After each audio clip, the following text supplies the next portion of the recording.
आदरणीय धर्म प्रेमी सज्जनों, सादर नमस्ते। मैं जेठालाल विश्वकर्मा आप सभी का हार्दिक स्वागत करता हूँ।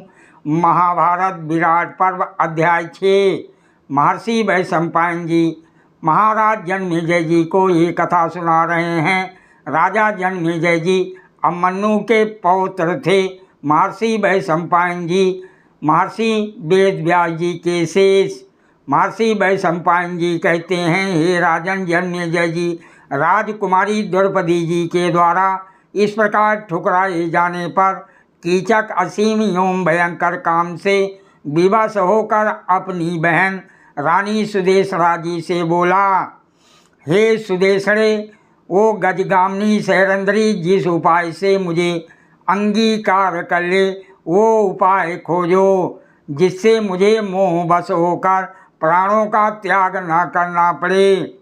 हे राजन जन्मेजय जी, इस प्रकार बारंबार विलाप करते हुए कीचक की बात सुनकर उस समय राजा विराट की महारानी सुदेशना जी ने सूत से कहा, हे कीचक, तुम किसी पर्व या त्योहार के दिन अपने घर में मदिरा तथा अन्न भोजन की सामग्री तैयार कराओ, तब मैं इस सैरंध्री को वहाँ से सुरा लाने के बहाने तुम्हारे पास भेजूंगी। वहाँ भेजी हुई इस सेविका को तुम एकांत में, जहाँ कोई विघ्न बाधा ना हो, अपनी इच्छा के अनुसार समझाना बुझाना। संभव है तुम्हारी सांत्वना मिलने पर वो रमण के लिए तैयार हो जाए। बहन द्वारा इस प्रकार आश्वासन मिलने पर कीचक उस समय वहाँ से चला गया। घर जाकर उसने यथा समय चतुर रसोइयों द्वारा राजाओं के उपयोग में आने योग्य उत्तम एवं परिष्कृत मदिरा मंगवाई तथा भांति भांति के अनेक विशिष्ट और साधारण भक्ष्य पदार्थ एवं परम उत्तम अन्न पान तैयार कराए। सब व्यवस्था हो जाने पर कीचक ने अपनी बहन रानी सुदेशना को भोजन के लिए आमंत्रित किया। तब रानी ने सैरंध्री को अपने भाई कीचक के घर जाने को कहा। सुदेशना बोली, हे सैरंध्री, उठो और कीचक के घर जाओ। हे कल्याणी, मुझे प्यास व्याकुल कर रही है, अतः वहाँ से मेरे पीने योग्य रस ले आओ। सैरंध्री ने कहा, हे राजकुमारी जी, मैं उसके घर में नहीं जा सकती। हे महारानी, आप तो जानती ही हैं कि वो कैसा निर्लज्ज है। कमनीय केशों वाली हे सुंदरी, मूर्ख कीचक तो काम के मद से उन्मत्त हो रहा है। वो मुझे देखते ही अपमानित कर देगा, अतः मैं वहाँ नहीं जाऊंगी। हे राजपुत्री, आपके अधीन तो और भी बहुत सी दासियां हैं। आपका कल्याण हो, आप उन्हीं में से किसी अन्य को भेज दीजिए। वहां जाने पर कीचक मेरा अपमान करेगा। महारानी सुदेशना जी बोली, हे शुभे, मैंने तुम्हें यहाँ से भेजा है, अतः वो तुम्हें कोई कष्ट नहीं देगा। ऐसा कहकर सुदेशना जी ने महारानी द्रौपदी के हाथ में ढक्कन सहित एक सुवर्ण पात्र दे दिया।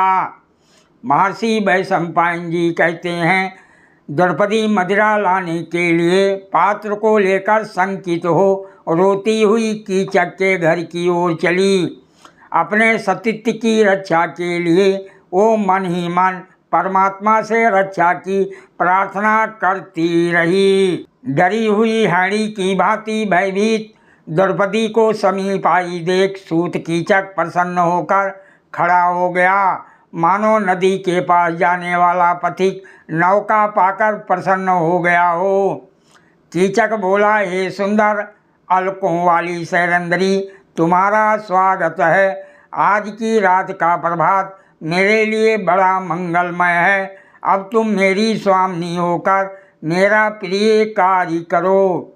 महारानी द्रौपदी जी बोली, राजकुमारी सुदेशना ने मुझे मदिरा लाने के लिए तुम्हारे पास भेजा है। उसने कहा था मुझे बड़े जोर की प्यास लगी है, अतः मेरे लिए पीने योग्य रस शीघ्र ले आओ। कीचक ने कहा, हे कल्याणी, राजपुत्री सुदेशना की मंगाई हुई वस्तु दूसरी दासियां पहुंचा देंगी। ऐसा कहकर सूतपुत्र ने महारानी द्रौपदी का दाहिना हाथ पकड़ लिया। महर्षि वैशंपायन जी कहते हैं, पकड़ में आने पर वो कीचक को धक्का मार और उसे भूमि पर गिराकर भय से कांपती हुई राजसभा की शरण में आई, जहां राजा युधिष्ठिर विद्यमान थे। कीचक ने भी तुरंत ही उठकर भागती हुई महारानी द्रौपदी का पीछा किया और राजसभा में जाकर उसने राजा के देखते देखते उसे पृथ्वी पर गिराकर उसके लात मारी। राजसभा में बैठे हुए भीमसेन और राजा युधिष्ठिर ने कीचक के द्वारा महारानी द्रौपदी का ये अपमान अपनी आँखों से देखा, जिसे वह सहन ना कर सके। सादर प्रणाम। जय श्री कृष्ण।